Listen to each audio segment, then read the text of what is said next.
In Virginia, there are years that behave like traps. 1819 is one of them. Not because a war was declared or a governor made a famous speech. 1819 is a trap because the documents look normal, clean enough to pass in daylight, and yet an entire class of people slips through them as if the paper itself had been trained to forget. The first time you see it, you think it's a clerical error. The second time, you think it's bad preservation. The third time, you stop telling yourself comforting stories. You recognize a pattern. And patterns, in archives, are never innocent. This begins in a place that is supposed to represent order. A county basement, a courthouse storage room, a records annex where humidity and dust do what they always do: soften ink, lift bindings, make memory fragile. A box is opened because someone is cataloging, renovating, clearing. Inside are loose sheets, misfiled lists, a ledger spine with the kind of damage that doesn't just happen. It happens when a book is used hard and then put away fast. There are pencil marks that look like they were made in a hurry. There are page numbers that don't add up. And there is the thing that forces the room to go quiet. A column of children's names and ages that stops at 12. Not sold. Not dead. Not run. Just a line that ends. The handwriting continues. The accounting continues. The adults continue. The work continues. But the children, at the threshold where a child becomes a useful unit, vanish from the visible record. 12 becomes a cliff. 12 becomes a trapdoor. The immediate consequence is not curiosity. It is control. You can feel it in how people behave around the papers. The subtle tightening in voices, the sudden concern for policy, the instinct to remove the material from view before anyone gets ideas about photographing it, copying it, asking for it. The reflex isn't to investigate. The reflex is to contain. The reflex is to rebury the question. That is how this story has survived. Not in a single dramatic fire, but in 1,000 small acts of administrative discretion. Halt. Don't copy. Don't circulate. Put it back. Label it processed. Move on. In that moment, you understand a central rule of buried history. Silence does not happen by accident. Silence is produced, maintained, renewed. It is a policy choice that repeats itself with different vocabulary as decades pass. And the cold open fact, the one you're supposed to forget before it takes shape, is this. In Virginia in 1819, children disappear at age 12, and they do not reappear where the system claims they should. Not in the sale books people expect. Not in the census categories that counted bodies as property. Not even in the comforting margins, death notices, burial notations, removed explanations. They are simply gone. A missing story built out of missing ink. The official story, the one people learn, is that slavery was a documented machine. That there were ledgers, deeds, lists. That if you want to know what happened, you follow the paper trail. That is the myth modern people prefer, because a documented crime feels containable. But the receipts don't support that comfort. The receipts show something else. Documentation was selective. Record-keeping was a weapon. If you were powerful, you were named carefully. If you were disposable, you were recorded like a commodity: first name, age, a number, a category, and even that could be taken away when it became inconvenient. That is the first accusation this story makes, and it is not sentimental. It is procedural. The omissions were not accidents. They were repeatable decisions made by people who understood exactly what paperwork could hide. There are 2 archives in a place like Virginia. There is the official archive, the one kept for courts, creditors, traders, and reputations.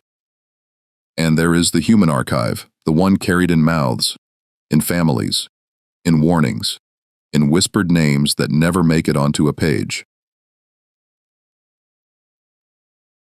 The official archive is where a system justifies itself. The human archive is where the system's victims keep what can be kept when paper refuses them. In 1819, the official archive wants you to believe in neat transfer, that people were inventoried, sold, counted, and therefore traceable.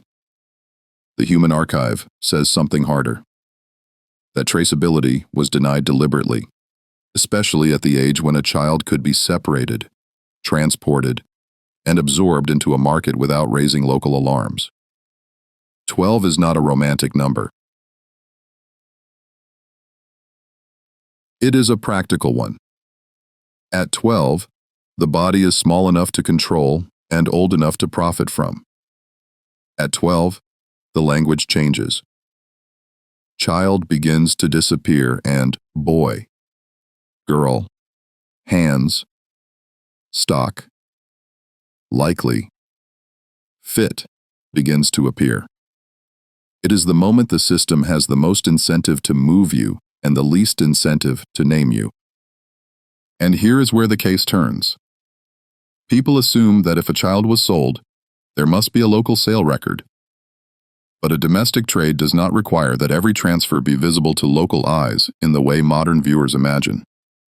Movements happen through intermediaries, through hire arrangements that become permanent, through removals that are described as caretaking or relocation,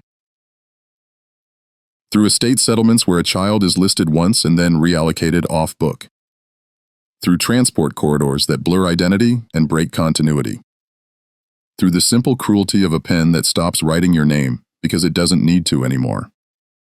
The textbook narrative says the census is the backstop, the final net that catches what ledgers miss. But the census of that era did not name enslaved people. It counted them. It reduced them to marks, age brackets, totals. That's not a neutral administrative detail. It's a design feature. It means a person can vanish from a household and reappear elsewhere as a tick mark, and the system calls that order.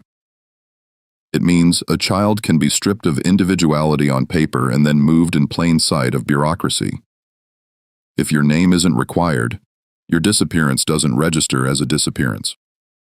It registers as a change in inventory. And inventory can always be explained. Fires happen. Illness happens. Sent away happens. So when you hear none appeared in sale books or census, don't picture a miracle. Picture a process. Picture a set of incentives that reward disappearance. Picture officials, clerks, traders, owners, and agents all making decisions that keep the machine turning while keeping accountability out of view. No single villain is necessary. That's the most disturbing part. A cover-up doesn't always need a conspiracy. It needs a shared understanding. Protect the institution, protect the transaction, protect the reputation, at the cost of human trace. That is what I mean when I say silence is policy. It isn't one gag order. It is a culture of paperwork that knows what to leave out. The reason 1819 matters is that it sits in an era when Virginia functioned as a major supplier in the domestic trade. People were moved from counties to hubs, hubs to ships, ships to markets. The transfer could happen at a distance from the community that knew the child's face. When a person disappears in their own county, people talk. When a person disappears into a route, the route erases them. That is what routes are for. And when a record shows a child until 12 and then stops, you are not seeing random loss. You are seeing the moment the system no longer needs to pretend the child belongs to a local story. The thesis is not that paperwork is unreliable. The thesis is worse. Paperwork is reliable at doing exactly what it was built to do. It recorded what mattered to power: debts, ownership, compliance, profit. It did not record what mattered to the child: continuity, kinship, survival with a name attached. So the missing story is not missing because nobody kept records. It is missing because records were kept with intent. When you understand that, you stop asking, how could they lose them? And you start asking the correct question. What kind of system produces a disappearance that leaves no trace in the places the public has been trained to check? And once you ask that question, you enter the dangerous territory of receipts, because the pattern doesn't live in a single dramatic document. It lives in the repetition. The same age threshold, the same crossed-out lines, the same continued payments, the same replacements requested, the same bland phrases that drain blood out of sentences. This is what we will do. We will take the official story apart and lay its parts on the table. We will watch how children are turned into categories. We will follow the anomalies where a name should be. We will identify the points where a system claims innocence through administrative distance. And we will treat the silence itself as evidence, because in a world built on ledgers, silence is not emptiness. Silence is a decision. And the moral obligation, yes, moral, because history without conscience is just a filing cabinet, is to refuse the comfort of unknown when unknown was manufactured. To name the pattern. To remember the cliff at 12. To recognize that a child who vanishes from the record did not vanish from the world. They vanished from the paperwork because someone wanted it that way. To understand why a 12-year-old can vanish in Virginia in 1819 without leaving the kind of trace modern people expect, you have to stop treating slavery like a static institution and start treating it like what it was: a managed operation with incentives, timelines, contracts, and risk controls. The year matters. 1819 is not just somewhere in the 19th century. It is the year the panic of 1819 begins to bite. Credit tightens. Debts become urgent. Plantations and merchants feel liquidity like a knife at the throat.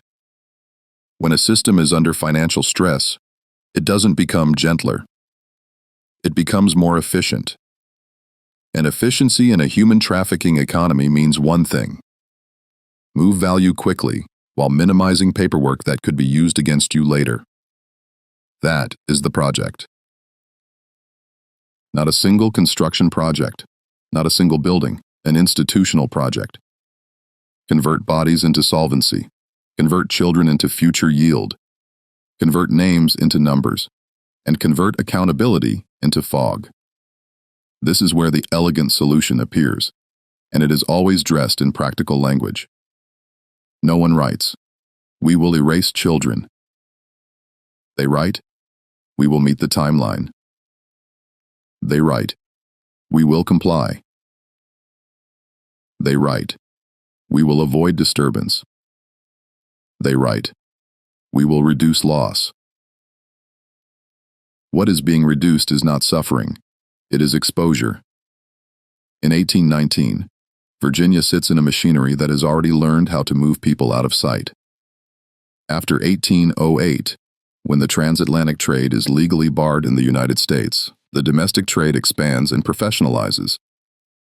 It develops routes, depots, agents, and a vocabulary designed to sound routine. Counties feed hubs. Hubs feed shipments. Shipments feed markets. The work is not improvisation, it is procurement. It is logistics. And if you want a child to disappear from local sale books, you don't need magic. You need channels that sit adjacent to the obvious record. You need transactions that do not require the same public documentation. You need intermediaries, men whose profession is to stand between the child and the community that might recognize them. You need papers that are technically valid but emotionally sterile. Receipts, promissory notes, hire agreements that quietly become permanent, estate distributions that treat people as movable property rather than named persons, transfers that occur under the umbrella of removal rather than sale. This is how the operation begins. With money, pressure, and a bureaucracy that understands how to keep its hands clean on paper. Look at the constraints that define the decisions. Budget. A debt must be paid. Timeline. A note comes due. A creditor demands settlement. An estate must be liquidated promptly. Optics. Neighbors notice when adults vanish. Neighbors gossip when a mother screams. Neighbors remember faces. Children are easier to move. Children can be described as sent or placed or taken for care without the same immediate scrutiny. Leadership, owners, executors, traders, does not need to be evil in a theatrical way to be lethal. They need only to treat the child as an instrument. That is what the paperwork reveals when you read it like an investigator instead of a tourist. The first traces are rarely dramatic. They are mundane. A commissioning memo for hands. Correspondence about likely young ones. Procurement notes about transport. Reminders about discretion. The very banality is the warning. When cruelty is normal, it doesn't shout. It schedules. And in 1819, scheduling is everything. A trader doesn't want a local scandal. A creditor doesn't want a contested transaction. An executor doesn't want heirs fighting. So the system gravitates toward the elegant solution. Move the child through a pathway where the law recognizes the property, but the community cannot recognize the person. Richmond and Alexandria do not become names in the story because they are famous. They become names because they are nodes, places where identity is thinned, where a child becomes one item among many, where documentation exists, yes, but not in a form that restores personhood. The record is not absent. It is redistributed into compartments that do not speak to each other unless someone forces them to. That is why your modern search, sale book, census, can come back empty. You are checking the compartments the system expects the public to check. The system's deeper record, the one that protects itself, sits elsewhere, scattered, mislabeled, sealed by procedure, or never created in the first place. This is not a gap, it is a design. And the design has an obvious victim: the workforce that built the wealth and absorbed the punishment. In slavery, workforce is a polite word. It makes it sound like wages, contracts, consent. The real workforce is a captive population whose labor is coerced, whose reproduction is monetized, whose childhood is shortened deliberately. And the moment you understand that, you see why age 12 becomes such a sharp edge. A child at 12 is old enough to be counted as productive labor, old enough to be hired out, old enough to be marched, old enough to be punished like an adult, but still young enough to be broken quickly and to disappear into someone else's property ledger without resistance that the outside world will hear. That is the cruel arithmetic behind the procurement. 12 is when the system can extract value while still maintaining control. Now look at how that workforce is recorded, because the language is the first layer of violence. The privileged are named fully. Surnames, titles, debts, property descriptions, land boundaries. Their handwriting is preserved with care. Their disputes are memorialized because the law protects their interests. The disposable workers are reduced. First names only. Or no names. Age categories. Counts. boy, girl, mulatto child, Negro wench. Words that make a person legible only as inventory. This is not merely offensive, it is functional. Because if you don't write a surname, you make it harder to reconnect a child to a mother, to siblings, to a prior household. If you replace a name with a number, you make substitution easier. If you classify a child as a category, you can trade categories without triggering the moral alarm of trading a known individual. The language is engineered for interchangeability, and interchangeability is the prerequisite for disappearance. This is why, when you compare records, you see the asymmetry that indicts the system. The owner's life is richly documented. The child's life is thin. The owner's complaint is archived. The child's cry is not. And the moment the child reaches 12, the thin record often becomes vapor. Not because the child stopped existing, but because the child crossed a threshold where the system no longer benefits from traceability. To humanize this without turning it into melodrama, you do what the official archive refuses to do. You restore individuality where the system tried to remove it. You take the micro-portraits the paperwork accidentally allows, one first name here, one age there, and you treat them as the center rather than the margin. A girl listed at 11 in a household tally, noted as small, sickly, unfit, and then the next year she is not present, yet the estate's output does not drop. The work assignments remain filled. The accounting stays smooth. A boy listed at 12 in a labor allocation, and later the line is crossed and rewritten, same value, different name, as if he were never there. A sibling pair recorded together one season, then separated in the next set of entries without explanation, the mother's line continuing, her children's lines severed. These are not isolated tragedies. They are the footprints of a system built to keep moving. And you begin to notice the recurring euphemisms, the administrative phrases that are too convenient to be honest. Removed.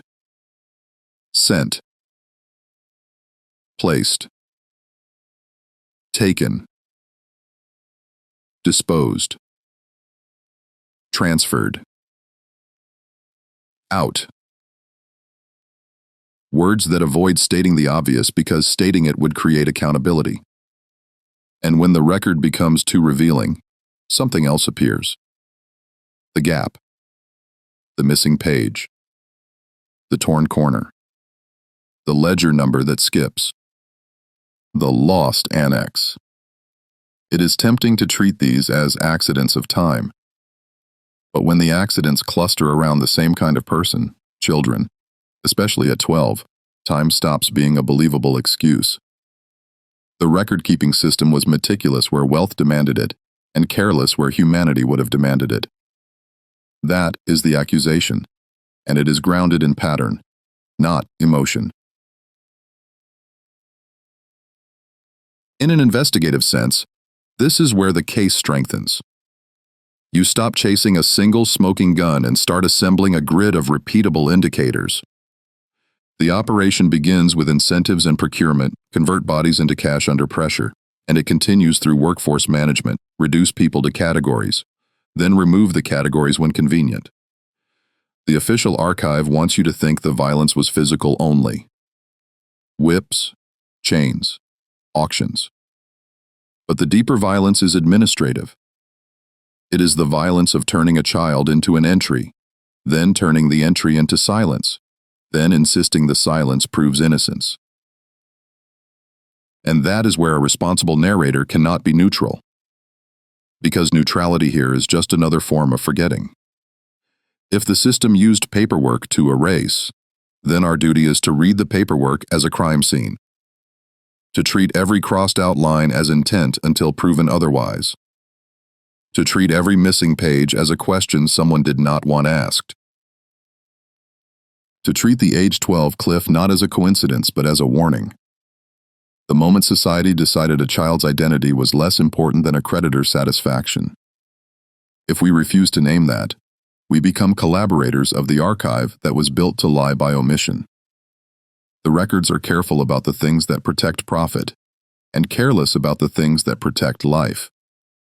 That is the first rule you have to keep in your head as we enter what the paperwork calls conditions, because the papers almost never describe suffering the way a human being would. They describe it the way an administrator would, through costs, interruptions, loss, and compliance. In Virginia, in 1819, the daily reality of an enslaved child is not written as a childhood. It is written as a maintenance problem. Housing becomes quarters. Food becomes ration. Clothing becomes issue. Illness becomes unfit. Punishment becomes correction. And when a child collapses, the ink does not say, "A child collapsed." It says, "Work suspended. Time lost. Replacement needed." This is not a stylistic quirk. It is a moral strategy. If you describe cruelty as logistics, you can practice cruelty without admitting it. And that is why the conditions matter. Because the conditions are the environment where disappearance becomes not only possible but predictable. Start with housing.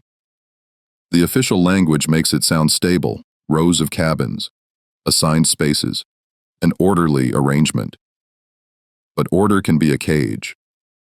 In 1819, quarters are crowded, damp, and uninspected by anyone whose livelihood depends on telling the truth. Children sleep where they can. They share air with sickness. The winter is not romantic. It is exposure. The summer is not pastoral. It is heat that makes bodies fail.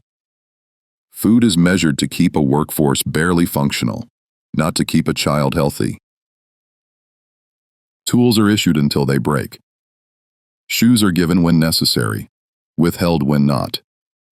And discipline is ever present, not as an occasional punishment, but as an atmosphere, an instrument used to keep a population from remembering it is human. Now listen to how an outsider voice enters these spaces, because the outsider is often the only one who writes what the insiders are trained not to. A visiting minister might note disorder and blame the enslaved rather than the system. A physician might mention fever and treat it as a seasonal inconvenience. A contractor might complain about idleness when what he is seeing is exhaustion. A supervisor might keep a diary that records events without realizing it is recording a crime. These voices don't always sympathize. That's what makes them valuable.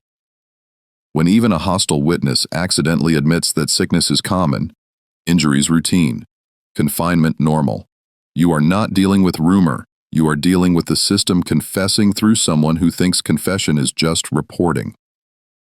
In 1819, the cruelty is intensified by a simple fact. Children are used. Not trained, not educated, not protected, used.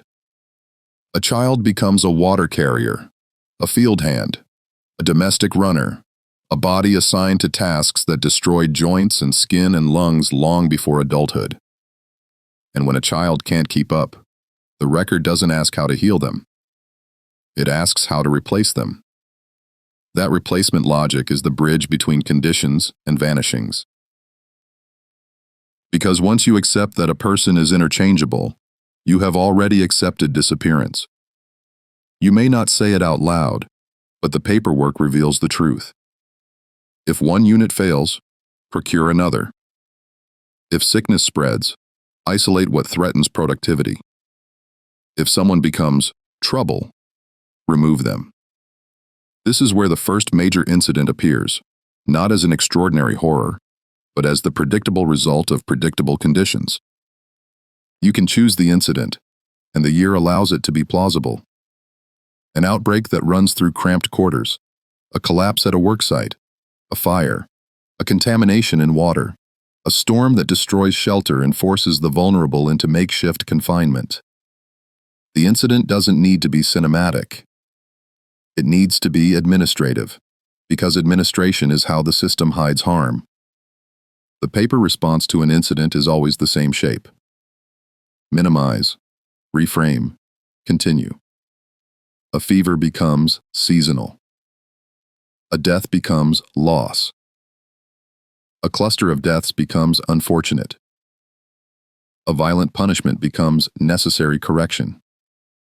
A child's injury becomes unfit for present duties.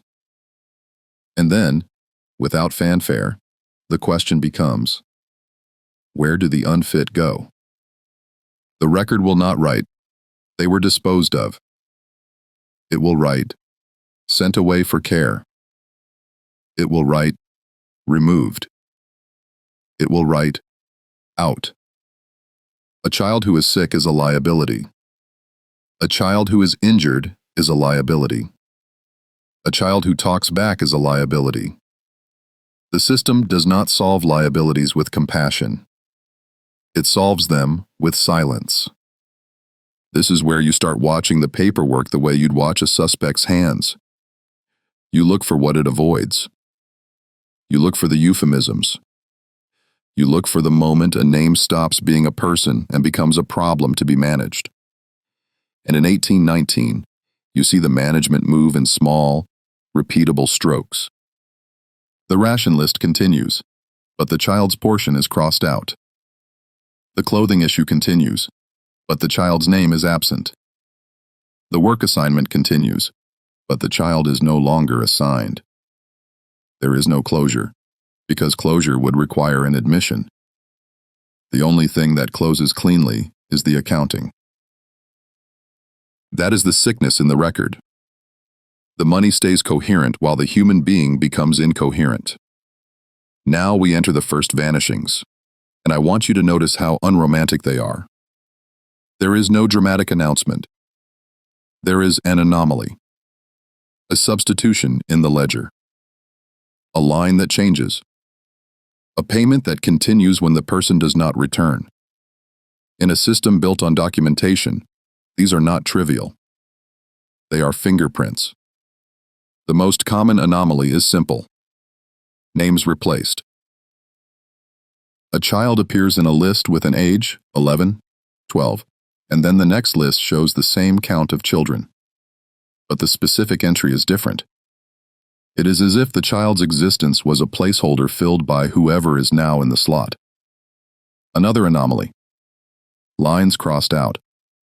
Not erased cleanly. Not corrected with transparent explanation. Crossed out as if someone wanted to kill the name without drawing attention. A third anomaly.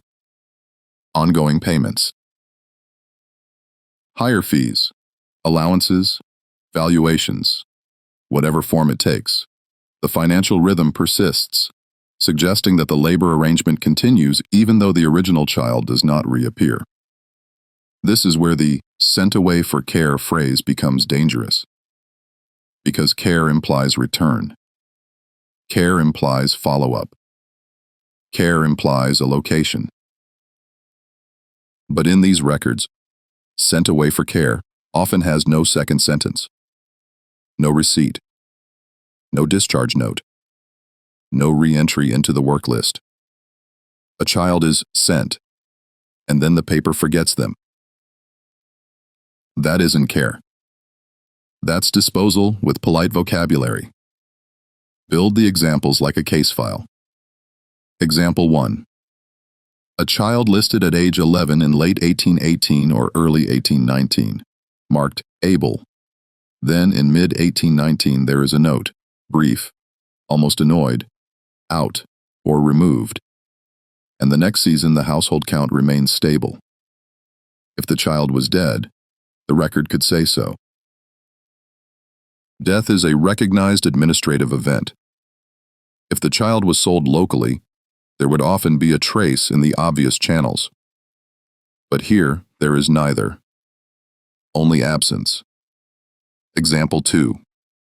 A 12-year-old appears in a labor line, and later the same line is overwritten with another first name, same age category, same implied value. The substitution is too smooth. Smoothness here is suspicious. It means someone had access to another child to insert, or it means the record is being cleaned after the fact to maintain the appearance of continuity. Example 3. Siblings. One remains in the list, the other disappears at 12, and the paperwork treats it like a routine adjustment, not a catastrophe. That is what slavery does to family. It turns separation into clerical normality. And each example leads to the same question, the question that makes institutions defensive. Where did they go? In a normal world, this is where you would expect a trail, sale, relocation, burial. In 1819 Virginia, the trail is often engineered to break at the county line, at the hub, at the transfer point where a child becomes anonymous. And that is why these anomalies matter. They are not just missing data. They are evidence of a procedure designed to reduce traceability. The record is telling you what it refuses to say out loud. Once the child is valuable enough to move and vulnerable enough to control, the system prefers them untraceable. It is safer that way. Safer for reputations. Safer for transactions. Safer for the people who can keep living respectable lives because the paper does not accuse them. Here is the moral hinge, and I will not soften it. When a society builds an economy where children can be treated as inventory, the disappearance of children will not be an exception. It will be a feature. And when the paperwork repeatedly fails to locate them, when it substitutes, crosses out, continues payments without bodies, you are not looking at historical fog. You are looking at a deliberate strategy to make a crime look like an administrative inconvenience. The first vanishings are the moment you should stop asking whether something happened and start asking how often it happened. Because once you see the substitutions, you understand the rule. The system doesn't need to destroy every record. It only needs to destroy continuity. It only needs to make sure that no one document can tell the whole truth. It only needs to ensure that when a child disappears, the public will later shrug and say, "We can't know." That shrug is the final product of the machine, and refusing it is the beginning of accountability. By the time you reach the crisis window, you are no longer dealing with isolated anomalies. You are dealing with a season where the whole machine begins to run hotter, faster, and more openly careless with human life because urgency does that. In Virginia, 1819 is not a quiet year. It is a year of tightening credit, collapsing confidence, and rising pressure to convert people into money before the next deadline comes due. And when pressure spikes, so does movement. The paperwork changes tone. The letters become shorter. The requests become sharper. The language becomes transactional to the point of cruelty. Send, deliver, replace, ready. This is the crisis summer, the peak event window, when the disappearances stop looking like gaps and start looking like output. You see it first in volume. There are more notes about labor shortages, more mentions of unfit bodies, more appeals for additional hands, more sudden reassignments. The system is telling you it is straining. And strained systems reveal their hidden compartments, because they have to use them more often. Heat is not just weather here. It is a multiplier. Heat thickens disease. Heat makes water unsafe. Heat makes confinement lethal. Heat makes tempers shorter and punishments harsher. In a summer like that, the conditions we already described don't simply continue, they intensify. Children who were barely sustained become easier to break. Injuries become more frequent. Fevers spread faster. And the administrative response is consistent. Isolate the problem. Maintain production. Protect the transaction. That is how a crisis creates a separate holding space. Not officially, not with a sign on the door, but in practice, an outbuilding, a shed, a cellar room, a back area that does not appear in formal descriptions. A quarantine that is not designed for recovery, but for separation. A place where names can be kept off the primary lists. A place where a child can be out without being gone. Listen carefully to what a witness voice, often unintentionally, reveals in such periods. Someone mentions that certain people were kept apart. Someone notes that the small ones were moved. Someone complains about the smell, the noise, the disturbance. And the most telling detail is not the emotion. It is the casual assumption that this segregation is normal. Because normality is how atrocity hides. The narrator's voice shifts here for a reason. I wish I could tell you this is speculation. It isn't. You can reconstruct the logic even when the record refuses the confession. When replacement letters surge, it means bodies are disappearing faster than the system can account for. When movements increase and the age threshold stays consistent, it means the system is selecting who to move, who to remove from the local story and push into the anonymous channels. And the channel has a tell. It produces silence. During the peak window, the ledger becomes more aggressive with substitution. Lines are crossed out and re-entered with different names. Ages hover around the same bracket. Payments continue. And occasionally, you see an administrative burst. Multiple children described in one breath, reduced to a bundle. 3 boys. 2 girls, as if naming them individually would slow the process. That bundling is not benign. It is a sign of throughput. When human beings are processed in batches, you are no longer dealing with household management. You are dealing with a supply chain. The crisis also produces a second kind of paper. The defensive paper. When the machine strains, people with leverage begin to notice, not because they suddenly develop conscience, but because their interests are threatened. A creditor asks why the collateral is missing. An executor asks why the inventory doesn't reconcile. An owner who hired out labor asks why the promised body did not return at the end of term. A contractor asks why output fell or why a delivery did not happen. These are not saints. But leverage is leverage, and leverage forces answers. This is where confrontation letters appear, the paper equivalent of a finger jabbing a chest. Return them. Account for them. Prove where they are. The language, in these moments, becomes unusually direct because money demands clarity, and the institution responds quickly. Not transparently, quickly. Speed is a tell. A slow response might suggest confusion. A fast response suggests a practice template. It suggests the organization has answered this before. It suggests that disappearance is anticipated, and therefore pre-scripted. The reply is often a masterpiece of vagueness. It offers reassurance without detail. It offers sympathy without location.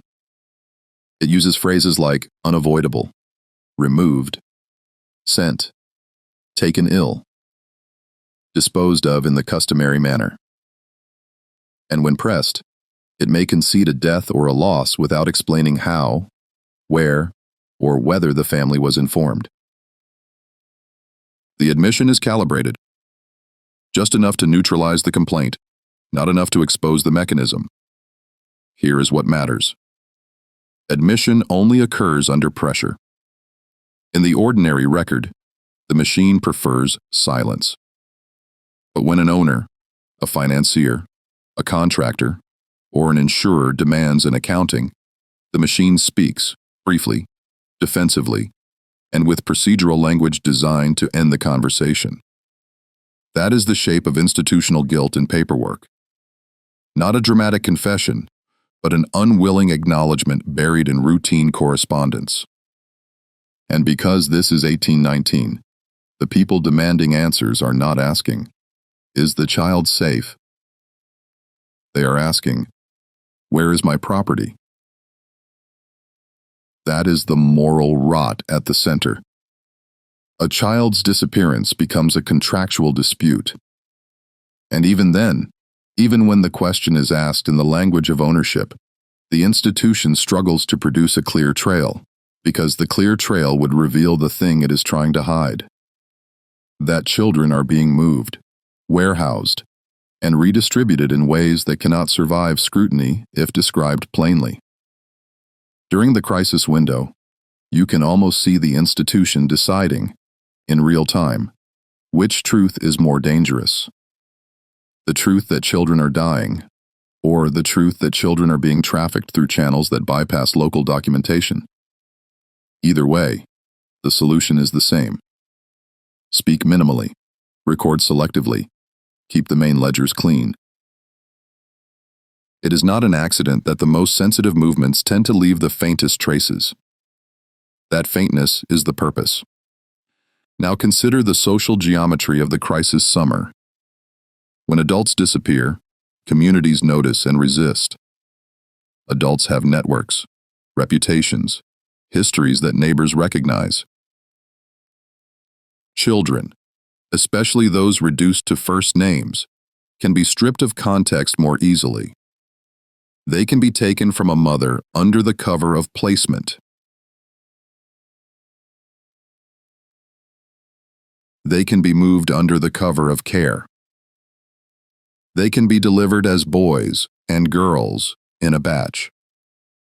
The crisis window increases the demand for such fungible units. That is why the pattern tightens around 12 sub. 12-year-olds are the most efficient units to move. They are small enough to control, old enough to work, young enough to be reshaped. And when the machine is under pressure, it chooses efficiency over even the minimal facade of stability. This is the moment the story stops being about missing names and becomes about deliberate selection. The ledger doesn't just show absence, it shows targeting. It shows a threshold that functions like a gate. Below it, a child is counted as dependent. At it, a child becomes an asset to liquidate. And the crisis summer is when that gate swings hardest. You can hear it slam in the correspondence. The insistence on ready, the impatience with delays, the irritability toward complaints, the preference for discretion. The phrase, "no further particulars," appears like a locked door. It is bureaucracy's way of saying, "You are not entitled to this truth." That is what the confrontation letters expose. Not just that people vanished, but that people in power knew vanishings were happening and managed the information accordingly. And here is the prosecutor's point. The institution's vagueness is not proof of ignorance. It is proof of strategy. If they truly didn't know, they would investigate to protect their interests. If they truly cared about accuracy, they would reconcile the books. Instead, they contain the inquiry. They answer just enough to stop the paper trail from growing. Because a growing paper trail is how crimes become undeniable. In the end, the crisis window of 1819 doesn't provide a single spectacular revelation. It provides something worse. An operational tempo that normalizes disappearance. A surge in replacements that signals bodies being consumed. A separate holding logic that keeps the vulnerable out of the main record. And a set of confrontation letters that prove the machine can speak clearly when it must, yet chooses not to when it can get away with silence. If you want to understand buried history, understand this. Silence is never merely absence. Silence is an artifact. It is built. It is defended. And in a year like 1819, it is enforced not only by violence in the field, but by violence in the file. By now, the pattern should be unmistakable. What looks like historical fog is, in practice, A procedure. And procedures leave signatures. Part of the signature is language, euphemisms that sterilize violence. Part of it is structure, where documents sit, how they're filed, what is attached, what is missing. This is the cover-up mechanism, and it does not require a villain in a cape. It requires something more ordinary and more durable. A bureaucracy that knows which truths create liability and which truths keep the machine moving. The system learns quickly that you do not need to erase everything. You only need to break continuity. You only need to prevent any single record from becoming a complete narrative. That is how you protect reputation at scale. First, euphemisms. Removed. Sent. Disposed. Transferred. Placed. Out. These words function like black cloth over a body. They are designed to let the writer sleep at night and to keep the reader from forming a picture. If you write sold south, you admit a market. If you write transported, you invite questions about routes and manifests. If you write died, you invite questions about cause and burial. If you write removed, you have said everything and nothing. The word is elastic enough to stretch over any atrocity. That elasticity is the point. Second, annexes. The most dangerous information is moved away from the primary book. You get the neat ledger kept for auditors, courts, and polite eyes.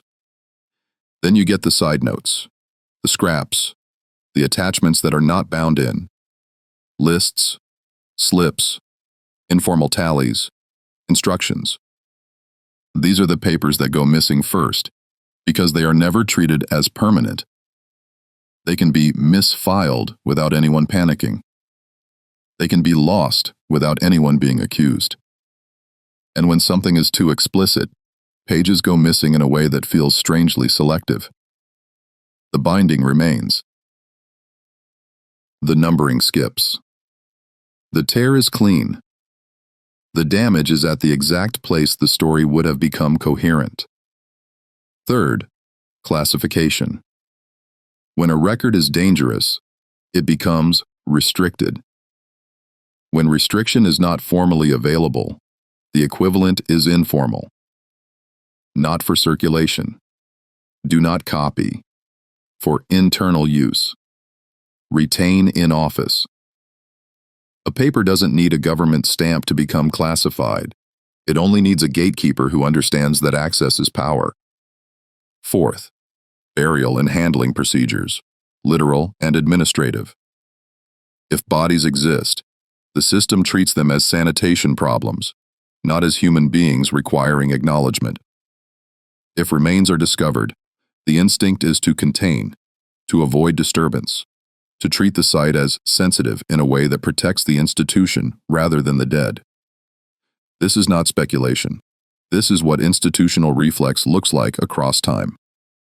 Minimize exposure, limit documentation, keep the public story smooth. Fifth, the transfer mechanism. Move work to a different site, move people to a different county, move transactions through intermediaries, move the problem outside the community that can identify the child. The machine is modular. When one node becomes noisy, you route around it. If local rumor grows, you increase movement at night, through agents, in batches, with paperwork that lists categories instead of names. That is how multiple people can participate without any one person holding the whole truth. One clerk records a transfer as removed. One agent delivers 2 boys to a depot. One supervisor notes shortage and requests replacements. One owner signs a receipt and calls it business. Each person can claim they did only their small part. That is how systems commit crimes while giving every participant a way to feel innocent. And that is why silence as procedure is more chilling than any single confession. The cover-up mechanism isn't one dramatic lie. It is a coordinated lack of detail that repeats so reliably it becomes a culture. Now jump forward, because this mechanism has a second signature: repetition across decades. If the story ended in 1819, it would be easy for modern minds to treat it as a dark chapter and move on. But the outline tells you what happens later. The second discovery. The same choice repeats. The same instinct to reseal. The same preference for forgetting disguised as prudence. 30, 50, 80 years pass. Virginia changes its surface language, its laws, its public myths. But institutions keep their habits. In the later 19th century, in the early 20th, even into modern renovations and audits, you find the same rhythm. A renovation disturbs a sealed space. An audit reveals an anomaly. A survey finds irregularities. Someone opens a wall, lifts a floorboard, unseals a room. And what appears is never simply bones. It is evidence that someone once tried to preserve or conceal. Artifacts with initials. Buttons. Chains. A scrap of cloth. A sealed container. A cache of papers bound with string, labeled vaguely or not at all. Sometimes it's a concealed report, an internal memo, a list of fines, a recommendation about handling. Sometimes it's a room that should not exist on the blueprint. Sometimes it's a void in the ground that doesn't match natural soil patterns. And when that discovery happens, the institution faces a choice: excavate, document, and risk public reckoning, or contain, reclassify, and protect itself. The dark truth is that the choice is often made in minutes. Not after debate, not after moral reflection. The reflex activates. Halt the work. Limit who sees. Control photographs. Control notes. Call it sensitive. Call it hazard. Call it private property. Then do the same thing the 1819 machine did. Break continuity. Move the evidence into a private channel. Make sure it doesn't attach to the official narrative. Reseal. Rebury. Refile. And later, if anyone asks, say the records are incomplete. That is how buried history stays buried in a society that claims to love documentation. But the second discovery always has a weak point. One person, somewhere in the chain, keeps a private record. Not because they are heroic, sometimes because they are anxious, meticulous, guilty, or simply unable to unsee what they saw. A worker pockets a scrap. An archivist copies a page before it disappears. An engineer sketches the anomaly. A clerk writes a note to themselves. Do not discuss. That private record becomes the hinge of the later story, because it proves the institutional story is not, we didn't know. It is, we chose not to know publicly.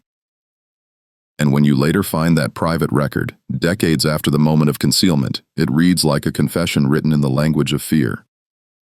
It doesn't say, we committed a crime. It says, this must not be spoken of. It says, do not disturb. It says, handle quietly. It says, sensitive. The vocabulary shifts, but the policy stays the same. Here is the prosecutorial point that matters. A cover-up is not defined by a single lie. It is defined by repeated decisions to prevent the public from forming a complete picture.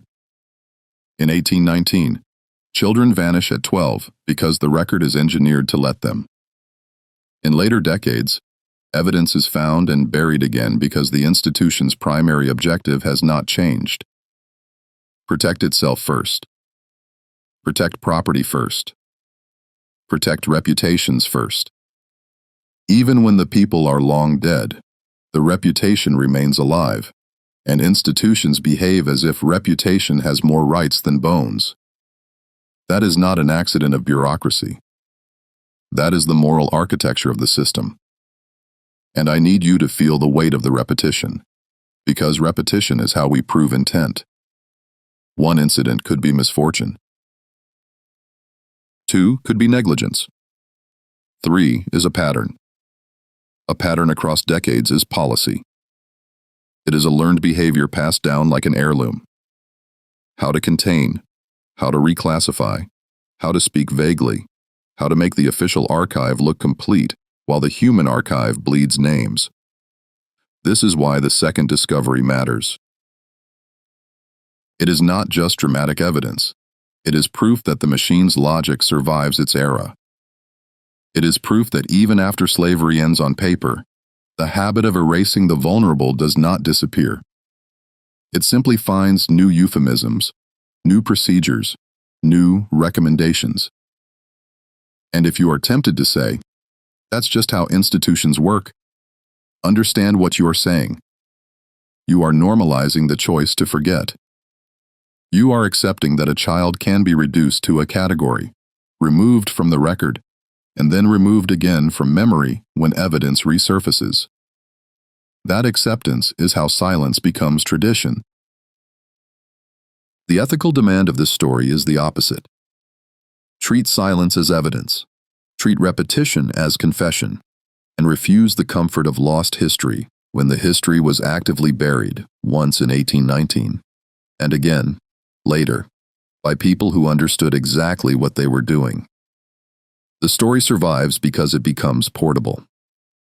When the official archive refuses to carry the full weight of what happened in Virginia in 1819, the burden moves elsewhere, into private hands, into boxes, into margins, into the kind of quiet, stubborn evidence that institutions can't fully destroy without admitting they're afraid of it.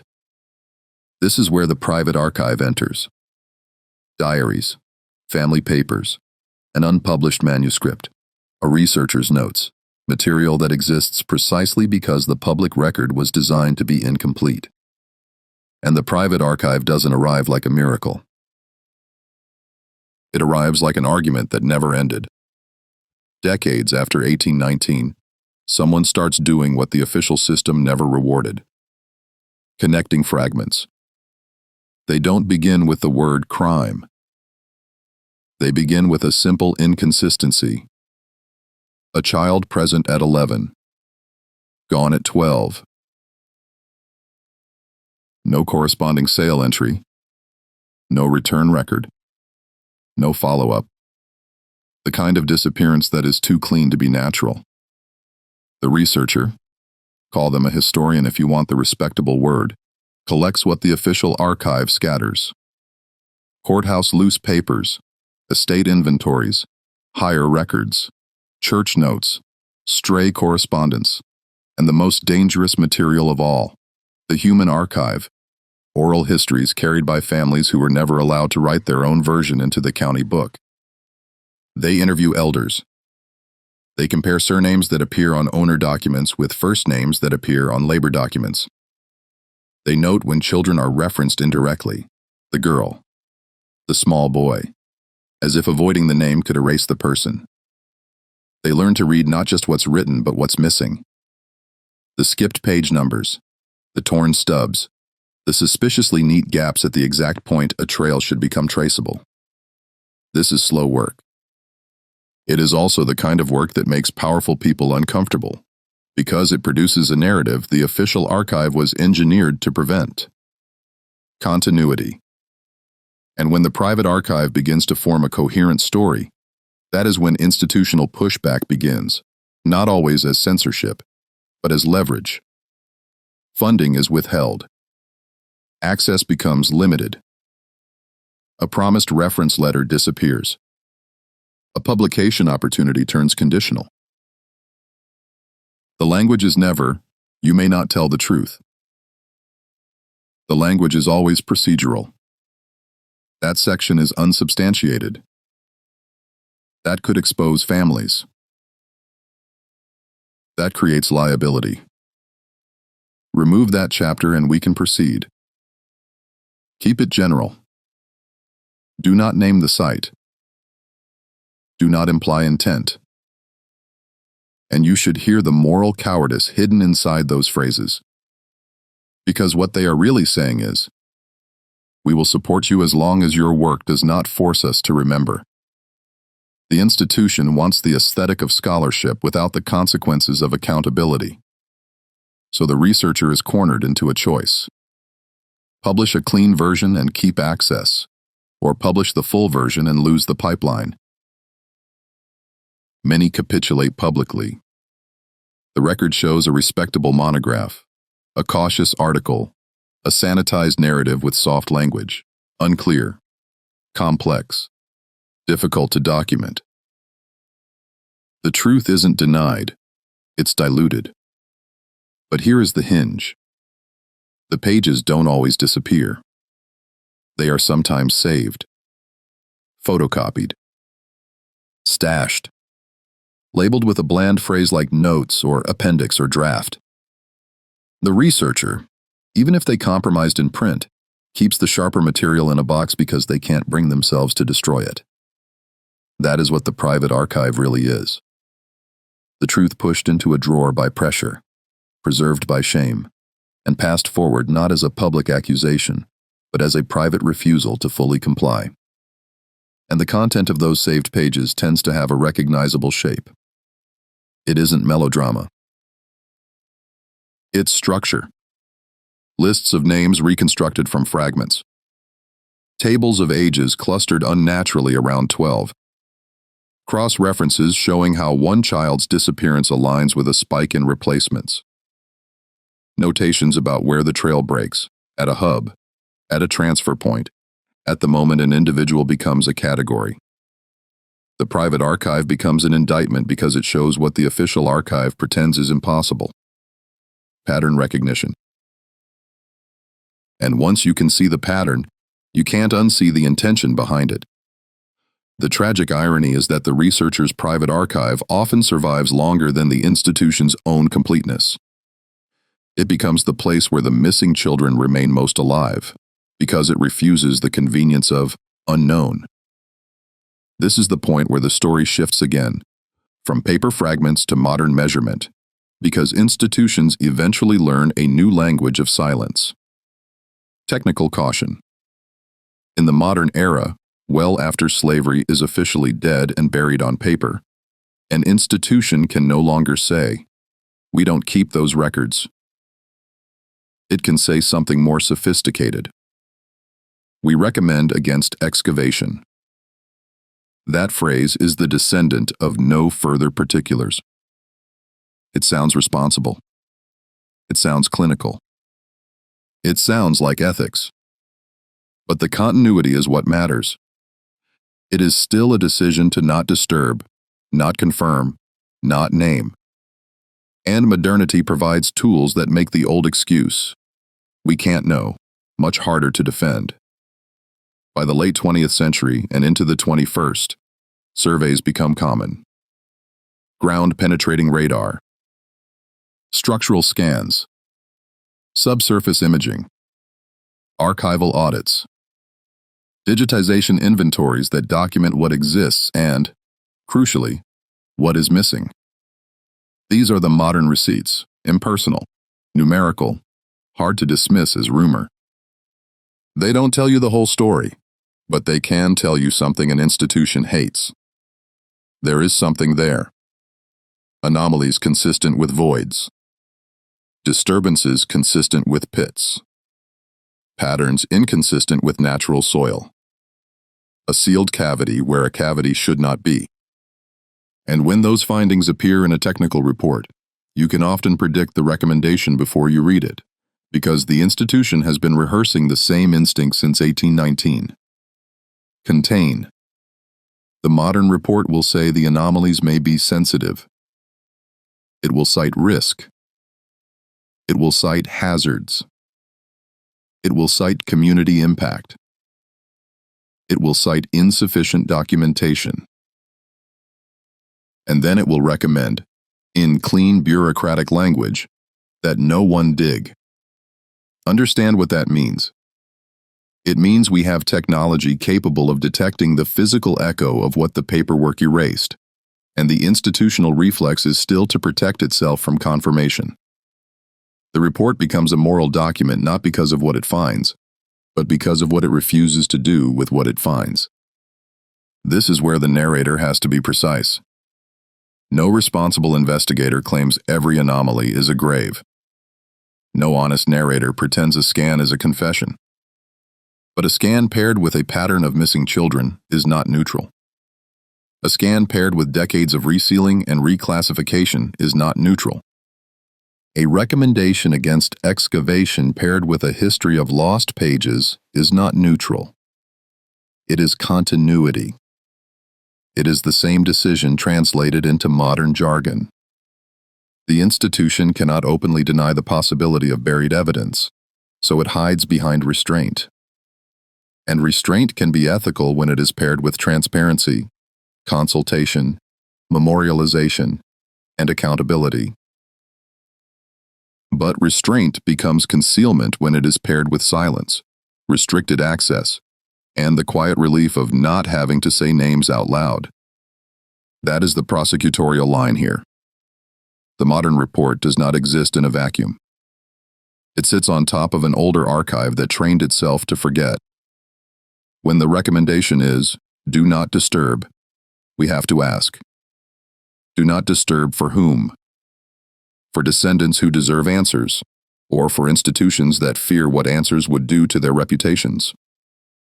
Because sensitivity can be a shield for the dead, or it can be a shield for the living who benefited. The report's language often tries to make the choice feel apolitical, just best practice. But best practice without moral practice is simply procedure. And procedure is exactly how the original disappearance was managed. If you want to know why this matters, remember the starting fact. Children vanished at 12, and the usual public channels do not show where they went. The private archive shows someone tried to reconstruct them and was pressured to soften the conclusion. The modern technical report shows the ground still holds irregularities, and the institution still prefers not to confirm what the irregularities might represent. That is not coincidence. That is a lineage of avoidance. And the ethical demand of this story is not that we pretend to know everything. The ethical demand is that we stop confusing institutional reluctance with impossibility. The truth exists, scattered, in saved pages, in oral histories, in missing bindings, in subsurface anomalies, in the repeated recommendation to look away. A society that calls itself civilized does not get to treat that as complicated and move on. The children did not vanish into myth. They vanished into procedure. And procedure can be reversed only if we choose, deliberately, to remember what was designed to be forgotten. At the end of a buried record investigation, there is always a temptation, two temptations, actually. One is to overclaim, to fill the gaps with certainty because the story feels morally obvious. The other is to underclaim, to retreat into cautious language because the record has been engineered to frustrate proof. Both temptations serve the institution. Overclaim gives them an easy dismissal. Underclaim gives them the silence they have always wanted. So here is the line we hold. What we can prove, what we can infer, and what remains unknown, not because it is unknowable, but because someone chose to make it so. What we can prove is not a single dramatic confession. It is a set of verified patterns that repeat across the surviving paperwork, and repetition is how historical intent reveals itself. We can prove that enslaved people in Virginia were frequently recorded as property rather than as persons, first names, ages, categories, tallies. We can prove that the public-facing documentation privileges the interests of owners, creditors, and institutions. Debts are traced, land is described, contracts are preserved. Human continuity is not. We can prove that children appear in lists and inventories and allocations, and then disappear without the closure you would expect in a system that claims to be orderly. The order is selective. It is order for profit, not order for truth.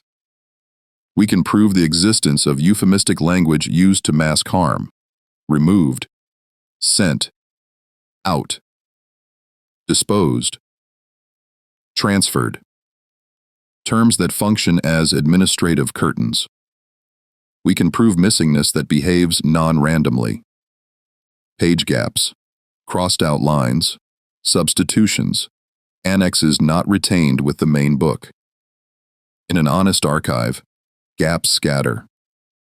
In a managed archive, gaps cluster around the vulnerable. And in Virginia, in 1819, the vulnerability has a measurable edge. Age. 12 is not a mystical number. It is an operational threshold. The documentary record shows a child up to that threshold and then, with no corresponding public accounting, the trail breaks. That pattern is itself a fact.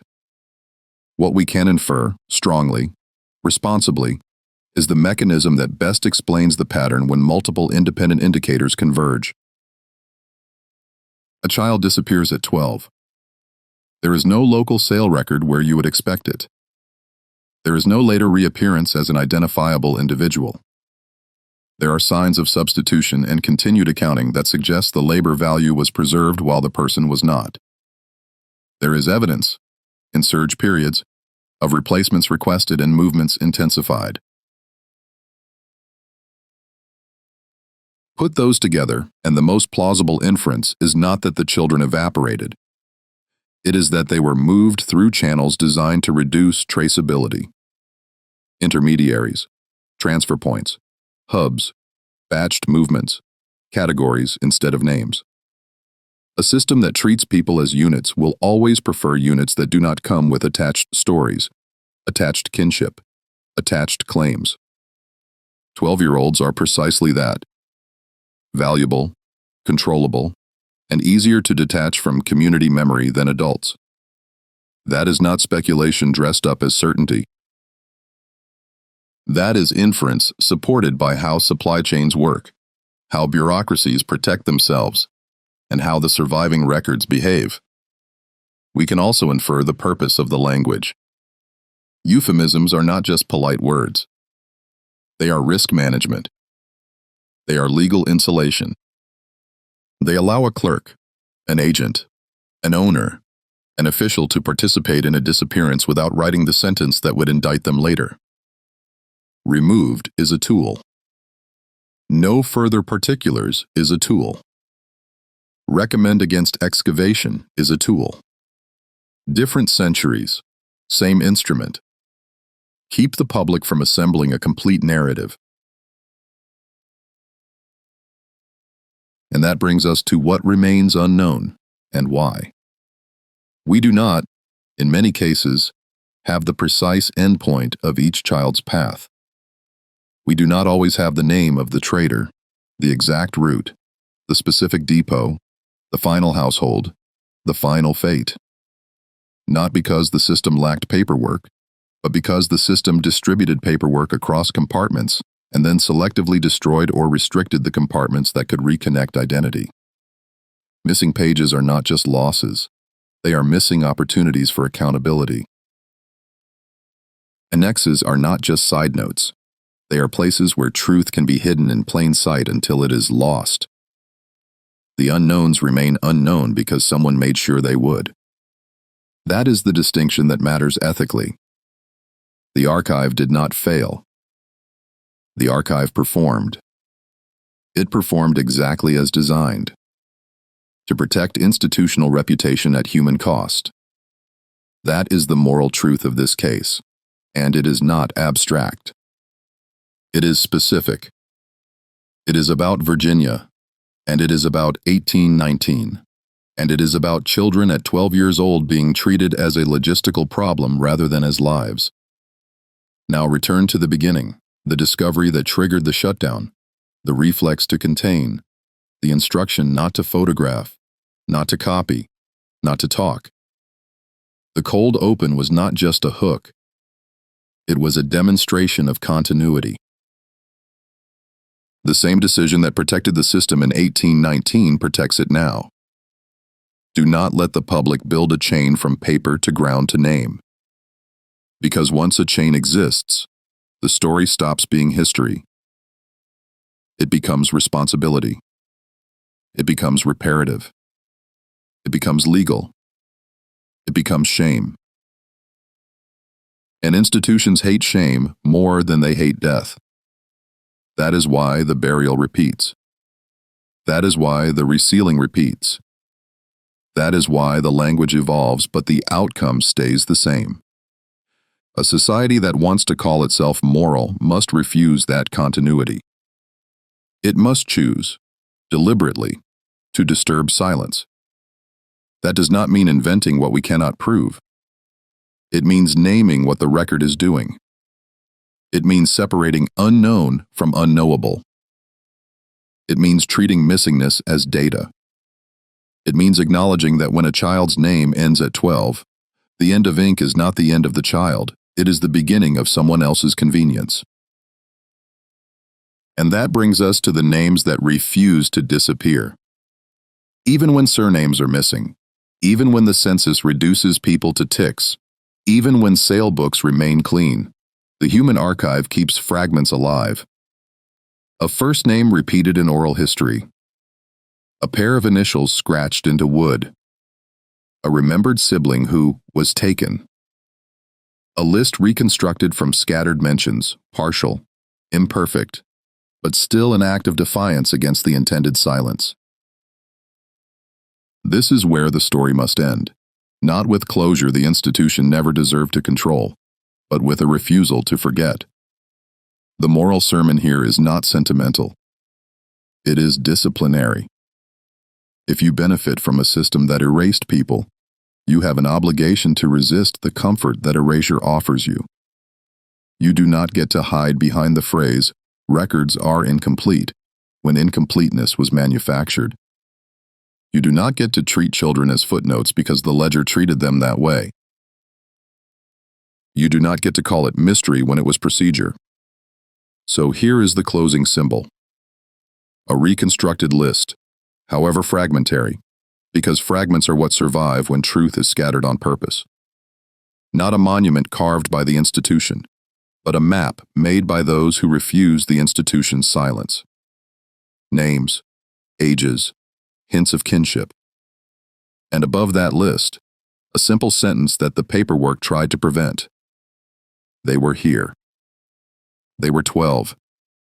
And someone decided that was the age when the record could stop.